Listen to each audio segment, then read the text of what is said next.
When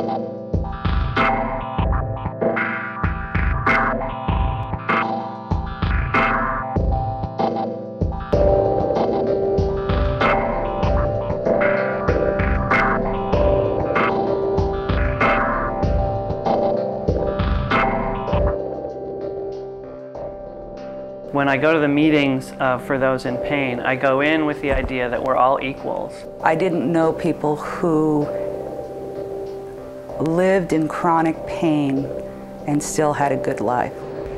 I came here one time, and someone said one thing to me that made me basically light a fire. And until you have a chance to talk to somebody that really understands what you're going through, you feel like you're the only person. I can't see a time when I wouldn't want to come. I really look forward to going to meetings. I don't like missing them. It's the way of treating your soul to try to feel whole again. Our mission is to serve the community by helping people to alleviate what we call the difficult sensations, code word for pain, suffering, psychological and emotional difficulty. So we try to get people away from looking only at the symptom and pick up the tools, the power to perhaps alleviate, lessen their own pain, suffering, disability, and then try to get other people in the community excited about doing the same thing. For those in pain, allows us to be able to say to our patients, you know, there is an alternative here. You can go to this group, you can find out some of the tools that you can learn. Drawing people into the value of wrestling with ideas, even though maybe before they were a lazy thinker, now if their pain's bad enough, they must find a way to do it. To get to living with this on a day-to-day and the best possible options may not just be medication management or injections.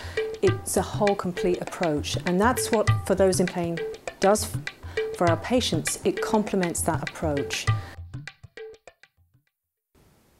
My body interferes with life, and so the task that I have is really the same challenge I present to our students, the people that we train, to live fully in spite of what's been put on their plate. I may have the pain, but I don't have to live in pain. The more that I felt isolated from life by my pain, and the more I cut myself off from everything, the worse I felt, the more frustrated I felt. You have to do it for yourself. As much as your family and your loved ones want to help, there's nothing that anybody else can do for you. So it's a lot of coping and adapting, and takes courage. If somebody in the family unit gets cancer or stroke, then everybody's got it. His pain has affected my life by bringing us both on a journey.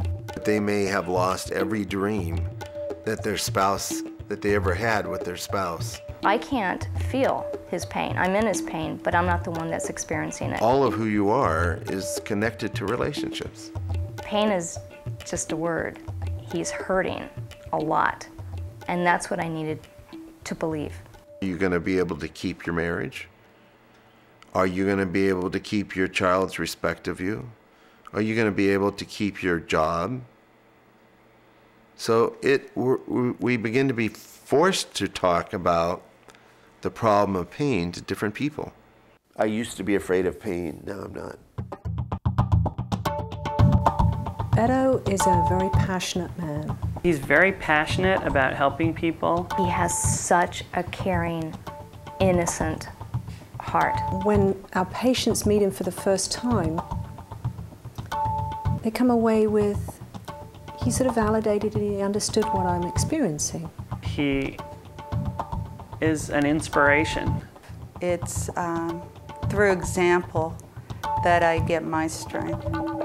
He's one of those people who, by example, can show others that it can be done. He struggles in trying to find hope and real tangible hope. But he does, and brings it to life. And I think it comes to life because he's really had to dig for it. To be able to live with any chronic disease takes a lot of energy and a lot of soul searching. For people who have chronic pain, it's important to know that they're not alone. We're trying to help each other through it, and many times it works. Just come here, one person will say one thing to you. Sometimes it's just a question of somebody wants another person who understands about pain to listen to them. A group can do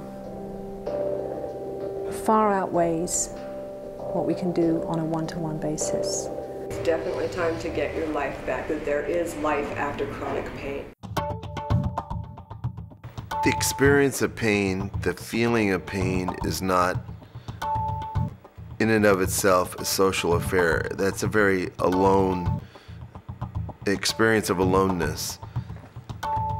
Moving forward with it, doing something about it, making it be constructive for you and others, growing from it, learning how to handle it well, that is a social affair. That is best done in the context of relationships. If you want to do the John Wayne thing, you do it alone.